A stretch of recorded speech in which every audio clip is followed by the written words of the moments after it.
Hello दोस्तों, नमस्कार। मैं जीतू तिवारी आप सभी लोगों का आपके अपनी परिवार बेसिक मैथ में स्वागत करता हूं। जैसा कि आप लोगों को मालूम है कि प्लांट किंगडम पादप जगत की बात हम पढ़ने लगे थे, एनिमल किंगडम, और इसका क्लासिफिकेशन हो गया था। क्लासिफिकेशन में जो मेन क्लासिफिकेशन था जिसमें हमने पढ़ा था कि प्रोटोजोआ, मेटाजोआ, एक कोष की आते हैं प्रोटोजोआ में, बहुकोष की आते हैं मेटाजोआ में। अब बहुकोष की या बहुत सारी कोशिकाओं से मिले हुए, है ना, बहुत सारी कोशिकाओं से बने हुए जितने भी जंतु होते हैं उनको रखा गया है किस संघ में? प्रोटोजोआ संघ में। अब रीढ़ की हड्डी के आधार पर इस संघ को दो उपसंघों में विभाजित किया गया था। एक मेरुरज्जु विहीन मेटाजोआ संघ या मेरुरज्जु युक्त मेटाजोआ संघ या बहुकोष की, ठीक है ना। तो ये बहुकोष की प्राणी है, रखे किसमें? मेटाजोआ में। मेरुरज्जु विहीन या नॉन कॉर्डेटा, मेरुरज्जु युक्त या कॉर्डेटा। तो इसमें कितने संघ आते हैं छोटे छोटे, वो आपको मैंने बताया था कि मेरुरज्जु विहीन में कौन कौन से आते हैं। तो आपको मालूम है कि एमपी से आइए, इसमें हमने पढ़ दिया था इसे। ऐसे ही मेरुरज्जु युक्त पढ़ने के लिए हम पढ़ेंगे यूपीएसएमएस। तो ध्यान रखना, बहुत ही इंपॉर्टेंट है, यहां से क्वेश्चन बहुत बार आते हैं क्योंकि इंपॉर्टेंट टॉपिक है। आपसे पूछी जाएगी क्वेश्चन की बताइए ऐसा कौन सा पक्षी है जो सबसे तेज उड़ता है, ऐसा कौन सा पक्षी है जो पीछे की ओर उड़ता है, ठीक है। और पक्षियों के बारे में सबसे बड़ा पक्षी कौन सा है, ना उड़ने वाले पक्षी कौन कौन से हैं और कहां पाए जाते हैं, और सबसे ऊंचे पेड़ पर घोंसला बनाने वाला पक्षी कौन सा है, या किसी भी पेड़ की सबसे ऊंची शाखा पर घोंसला बनाने वाला पक्षी कौन सा है, ऐसा कौन सा पक्षी है जो खुद के अंडे खुद के घोंसले में नहीं रखता। तो छोटे मोटे ऐसे क्वेश्चन आते रहते हैं जिनकी जानकारी हमें होने ही चाहिए, ठीक है। तो उनको पढ़ने से पहले आप स्टार्टिंग से देखेंगे और इस टॉपिक को अच्छे से कंप्लीट करेंगे जिससे हमारा क्वेश्चन बनने लगे। तो चलिए चलते हैं। इसको मैंने आपको बताया था एमपी से आइए। इसको ऐसे समझना, जैसे कि मान लेना कि ऐसा मानो आप कि सपोज करो कोरोना वायरस चल रहा है अभी, कोई यूपी का लड़का है और एमपी में फंस गया है यहाँ पे। तो क्या बोलेंगे उसको लाने के लिए? यूपी वाले क्या बोलेंगे कि यूपी की गवर्नमेंट बोल रही है कि यूपी में एसएमएस करो और एमपी से आओ, एमपी से आइए यूपी एसएमएस, ठीक है। यूपी एसएमएस, वो लड़का यूपी में एसएमएस करेगा कि भाई हमें यहाँ पर इस जगह पर फंस चुके हैं, हमें बुलाया जाए, ठीक है। अभी चल भी रहा है, यूपी गवर्नमेंट बुला रही है। तो यूपी एसएमएस एमपी से आइए, एमपी से आइए। इसमें 6 संघ बताए थे मैंने, कौन कौन से संघ हैं। तो एम से क्या था? Mollusca, Porifera, Coelenterata, arthropoda, Echinodermata और एनेलिडा। ये 6 के 6 संघ मैंने बता दिए थे अच्छे से। आज हम पढ़ेंगे यूपी एसएमएस। यूपी एसएमएस ये कौन कौन से हैं इसको देखते हैं। तो आपको ध्यान रखना है UP SMS, UP S M और एस। यू का मतलब क्या है? उभयचर। ये इन सब में रीढ़ की हड्डी पाई जाती है, ये कॉर्डेटा संघ में आते हैं, सब में रीढ़ की हड्डी पाई जाती है। तो जितने भी संघ बता रहे हैं सबके सब हैं मेरुरज्जु युक्त या कॉर्डेटा संघ है। इन सभी का संघ क्या है? कॉर्डेटा। लेकिन पूरा कॉर्डेटा संघ नहीं पूछेंगे, इनमें से पर्टिकुलर संघ पूछते हैं कि किस संघ में आता है। तो ये तो आपको मालूम होगा, यू से मतलब उभयचर वर्ग, ठीक है। ध्यान रखना, इस संघ को वर्ग में बांटा गया है 5 छोटे छोटे। तो पहला कौन सा वर्ग है? उभयचर वर्ग।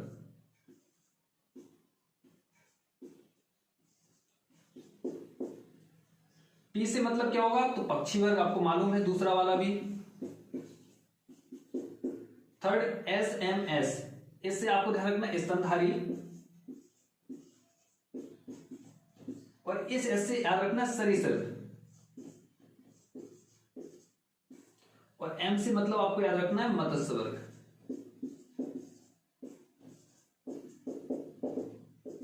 ठीक है। ये आपके क्या है? 5 के 5 ये वर्ग है, ठीक है। और ये वर्ग 5 वर्गों में किसको बांटा गया है?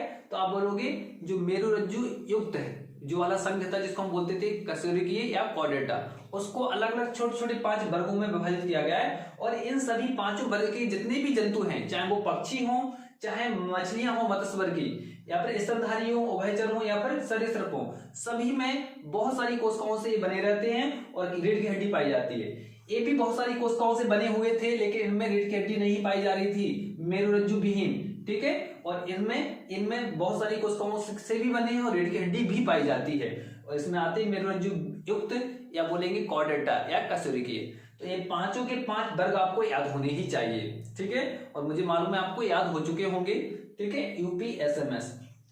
अब देखो इनको कैसे याद करोगे आप लोग, एक एक करके देखते हैं। वैसे तो अपन पढ़ेंगे सबसे पहले पक्षी वर्ग, सबसे पहले पक्षी वर्ग पढ़ते हैं और स्तनधारी, इनको पढ़ने की कोशिश करते हैं। तो ठीक है, चलते हैं। इसको मैं इरेज कर देता हूं।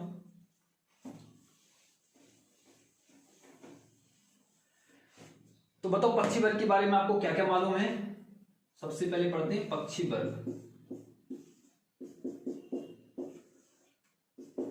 पक्षी वर्ग में आपको इतनी चीज जाननी है कि जो पक्षी होते हैं जितने भी, वो कैसे होते हैं, वो नियत तापी होते हैं कि अनियत तापी होते हैं। तो याद रखना जो पक्षी वर्ग होते हैं वो नियत तापी होते हैं। कैसे होती है, नियत तापी।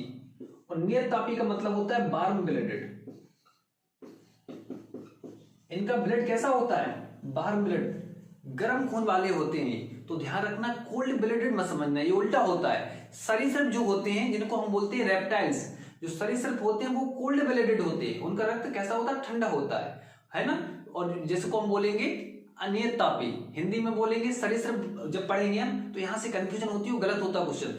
सरीसृप को हिंदी में बोलेंगे अनियत तापी या कोल्ड ब्लडेड इंग्लिश में।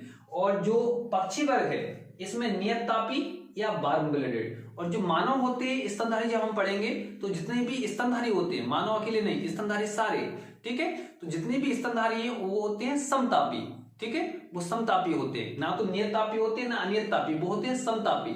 लेकिन जो सरीसृप होते हैं वो अनियत तापी और पक्षी वर्ग होते हैं नियत तापी। तो यहां ध्यान रखना सबसे इंपोर्टेंट पॉइंट कि जितने भी पक्षी होते हैं वो वार्म ब्लडेड होते हैं, ये ध्यान रखना इंग्लिश वाला, नियत तापी या वार्म ब्लडेड। दूसरे आप बात याद रखना है कि जो पक्षी होते हैं सारे, इनकी हड्डियां खोखली होती हैं, इनकी बोन्स कैसी होती है, खोखली। तो आप बोलोगे हड्डियां रहती है खोखली। तीसरा पॉइंट याद रखना है कि इनके जो जबड़े हैं वो चोंच में बदल जाते हैं और इनके पिछले पैर पूंछ में बदल जाते हैं, ध्यान रखना। तो इनके जबड़े चोंच में बदल जाते हैं, इनके पिछले पैर बदल जाते हैं पूंछ में। इसके बाद आपको याद रखना है कुछ पक्षियों के नाम। ऐसा कौन सा पक्षी है जो इंसानों की तरह हंसता है, आप लोगों ने सुना होगा, उसका नाम है कोकाबर्रा। याद रखना इंसानों की तरह हंसने वाला पक्षी है कोकाबर्रा। इसका नाम मैं लिख देता हूं यहां पर। और ये ऑस्ट्रेलिया में पाया जाता है, ठीक है। तो इंसानों की तरह हंसने वाला पक्षी जो ऑस्ट्रेलिया में पाया जाता है, जिसका नाम क्या है, कोकाबर्रा। इसके बाद आपको दो ऐसे पक्षियों के नाम याद रखना है कि जो उड़ नहीं पाते। एक तो आपको मालूम होगा और एक नहीं मालूम होगा, ठीक है। एक तो मालूम होगा शुतुरमुर्ग, जो सबसे बड़ा पक्षी है, जिसका अंडा भी सबसे बड़ा होता है, जिसका नाम है शुतुरमुर्ग, ठीक है। तो लिख देता हूं मैं यहाँ पर, एक तो है शुतुरमुर्ग और एक है कीवी। पॉइंट नंबर 6, तो शुतुरमुर्ग, शुतुरमुर्ग ना उड़ने वाले पक्षी में कौन सा रहेगा, पक्षी लेकिन उड़ नहीं पाता, शुतुरमुर्ग। सबसे बड़ा पक्षी शुतुरमुर्ग, ना उड़ने वाला पक्षी शुतुरमुर्ग, सबसे बड़ा अंडा देने वाला पक्षी शुतुरमुर्ग, ठीक है। तो सारे क्वेश्चन के आंसर क्या है, शुतुरमुर्ग। सबसे तेज दौड़ने वाला पक्षी शुतुरमुर्ग, सबसे तेज दौड़ता है, जमीन में अंडा रखता है, सबसे बड़ा अंडा होता है। और ना उड़ने वाला पक्षी भी कौन सा है, शुतुरमुर्ग। इसके बाद एक है किवी, आपने इसका भी नाम सुना होगा, देखा भी होगा डिस्कवरी चैनल पर। तो किवी जो है वो न्यूजीलैंड में पाया जाता है। तो ये भी पूछा जाता है कि देखो शुतुरमुर्ग किसी एक प्रॉपर कंट्री से संबंधित नहीं है, ये बहुत सारी कंट्री में पाया जाता है, लेकिन किवी याद रखना अधिकतर जो किवी होते हैं वो न्यूजीलैंड में ही पाए जाते हैं, ठीक है। तो किवी और शुतुरमुर्ग दो ना उड़ने वाले पक्षी हैं, किवी पाया जाता है न्यूजीलैंड में। इसके बाद हम देखेंगे यहाँ पर, ये सारे हो गए। अगर आपसे पूछा जाए कि बताइए सबसे छोटा पक्षी कौन सा है, सबसे बड़ा पक्षी हमने पढ़ लिया शुतुरमुर्ग, सबसे छोटा पक्षी कौन सा है, तो आप बोलोगे गुंजन पक्षी, हमिंग बर्ड या मरमर पक्षी। दो तीन नाम है उसके, एक तो इंग्लिश बोला मैंने, हमिंग बर्ड है इंग्लिश में। तो सबसे छोटा पक्षी अगर पूछा जाए, सबसे बड़ा शुतुरमुर्ग, सबसे छोटा पक्षी, तो पहले नाम लिख देता हूं मैं, इसका नाम है हमिंग बर्ड। हमिंग बर्ड ये इंग्लिश में नाम है हमिंग बर्ड, हिंदी में बोलोगे आप तो गुंजन पक्षी। क्या बोलोगे, गुंजन पक्षी, ये इसी को बोला जाता है। दूसरा नाम है इसका मरमर पक्षी, मरमर। तो आपको याद रखना है जो ज्यादातर आता है गुंजन पक्षी या हमिंग बर्ड, हमिंग ही ज्यादा आता है, हमिंग बर्ड, गुंजन पक्षी, मरमर, ये तीन नाम याद रखना है। ये सबसे छोटा पक्षी है। इनके बारे में क्या क्या विशेषताएं आपको याद रखनी है। सबसे पहले बहुत ही अजीब पक्षी मान लो इसको, इसकी जो जीभ होती है वो इंसानों से भी बड़ी होती है, ठीक है। यह 1 सेकंड में आधा लीटर पानी पी सकता है और एक हर 10 मिनट में से खाना चाहिए। अगर हर 10 मिनट में से खाना नहीं मिला तो ये मर जाएगा। एक दिन में 72 बार खाना चाहिए होता है इसे। एक दिन में कितनी बार, 72 बार। हर 10 मिनट में एक बार खाना चाहिए, एक दिन में 72 बार खाना चाहिए, नहीं तो मर जाएगा अगर 10 मिनट में खाना नहीं मिला, ठीक है। सबसे बहुत तेज उड़ता है, सबसे तेज अवाबी पक्षी है वैसे तो, इसका भी नाम आता है। तो सबसे तेज उड़ने वाला पक्षी भी है, पीछे की तरफ उड़ता है। तो पीछे की तरफ उड़ने वाला पक्षी गुंजन पक्षी, हमिंग बर्ड। सबसे तेज उड़ने वाला पक्षी 80 किलोमीटर पर घंटा, 80 किलोमीटर पर घंटा, 1 घंटे में 80 किलोमीटर तक उड़ सकता है ये पक्षी, और पीछे की ओर उड़ता है। ठीक है, ये चीज ध्यान रखना।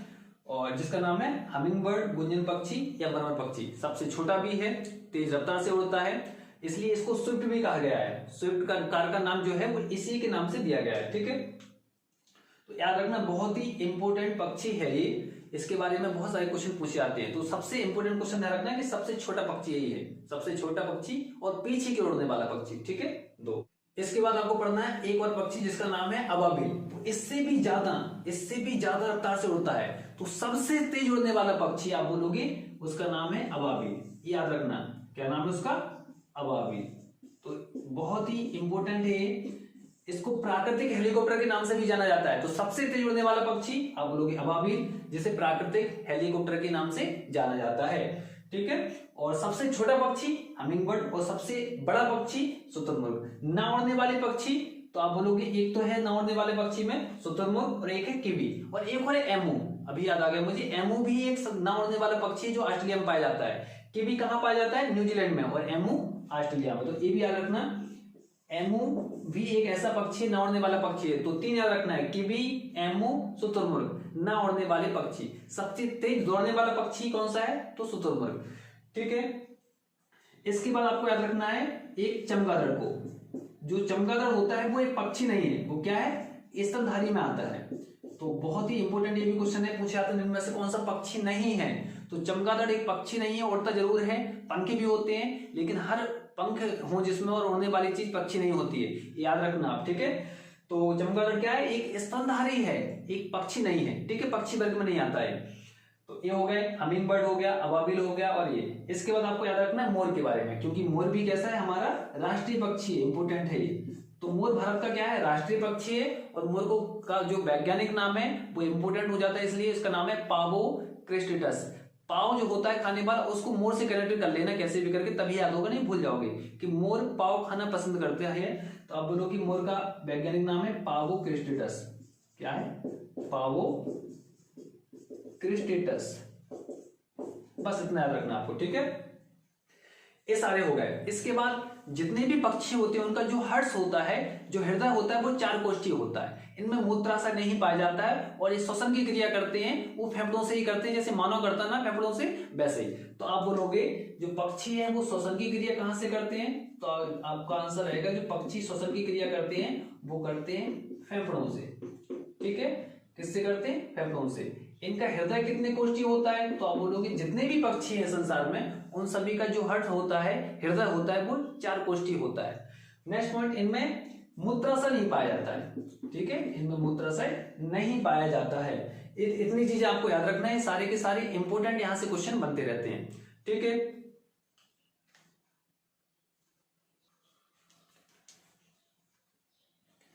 इसके बाद आपको एक क्वेश्चन और याद रखना है कि एक पक्षी का नाम है गुआना। वो दक्षिण अमेरिका में पाया जाता है, और नाइट्रेट का प्राकृतिक स्रोत होता है, उसमें नाइट्रेट पाया जाता है। तो पूछा जाता है निम्न में से कौन सा नाइट्रेट का प्राकृतिक स्रोत है? तो आप क्या बोलोगे? गुआना। इसका नाम मैं लिख देता हूं, ध्यान रखना। एक किस देश से संबंधित है? तो ये जो गुआना पक्षी है वो दक्षिण अमेरिका से संबंधित है, और नाइट्रेट का कैसा स्रोत है? तो नाइट्रेट का प्राकृतिक स्रोत है, ध्यान रखना, नाइट्रेट का प्राकृतिक स्रोत। ठीक है, तो नाइट्रेट का प्राकृतिक स्रोत गुआना पक्षी है जो दक्षिण अमेरिका से संबंधित होता है। इतने सारे ये क्वेश्चन यहां से बनते हैं। तो ये पूरा पक्षी वर्ग हमने अच्छे से पढ़ लिया, एक भी क्वेश्चन आपका बाहर नहीं जाएगा। बस थोड़े से 1-2 पॉइंट और बता देता हूं, वो आपके ज्यादा काम के नहीं है, लेकिन फिर भी देख लेते हैं। अगर पूछा जाए कि बताइए ऐसा कौन सा पक्षी है जो अपनी गर्दन जो है वो लगभग पूरी घुमा लेता है, ठीक है ना, या मैक्सिमम जितनी घुमा सकता है घुमा लेता है, तो उसका आंसर है उल्लू। ठीक है, नेक्स्ट क्वेश्चन की सबसे जो नजर है सबसे ज्यादा किस पक्षी की है? तो चील की जो नजर होती है बहुत तेज होती है, इंसानों से भी 4 गुना ज्यादा। तो चील जो और बाज होते हैं, जो बाज और चील दोनों, इनकी जो नजर है ना, वो बहुत ज्यादा तेज होती है, इंसानों से भी ज्यादा। नेक्स्ट याद रखना है कि सबसे ऊंचे पेड़ पर घोंसला कौन सा पक्षी बनाती है? अगर 4 पेड़ हैं तो चारों में जो सबसे ज्यादा ऊंचा पेड़ होगा है ना, वो सबसे ऊंचा पेड़ देखती है, वो उस पक्षी का नाम है चील। ठीक है, तो ध्यान रखना, चील सबसे ऊंची पेड़ पर घोंसला रखती है। और जो कौवा होता है, कौवा कोई भी पेड़ पर बना लेता है घोंसला, लेकिन उस पेड़ की सबसे ऊंची डाल पे घोंसला बनाता है। और जो कोयल होती है वो अपने अंडों के लिए खुद का घोंसला नहीं बनाती, वो कौवे के घोंसले में अंडे देती है, जिससे कौवा जो होता है वो उसका सेता रहता है, और बाद में जब बच्चे बड़े हो जाते हैं तो उड़ जाते हैं। ठीक है ना, और कौवा को लगता है कि वो अंडे उसके हैं, लेकिन कोयल क्या बना देती है, बेवकूफ बना देती है। ठीक है, तो याद रखना आपको, इतने छोटे छोटे पॉइंट है ये, बस इतना कुछ बताना था मुझे। तो बताइए, ये दो आपकी जैसे मत्स्य वर्ग है उसमें भी डिटेल में बताना पड़ेगा, तो मतलब 3 वीडियो में या 2 वीडियो में और लगेंगे। एक वीडियो और आएगा जिसमें हम क्या बता देंगे आपको पूरा मछलियों के बारे में, कौन कौन सी मछली कैसी है।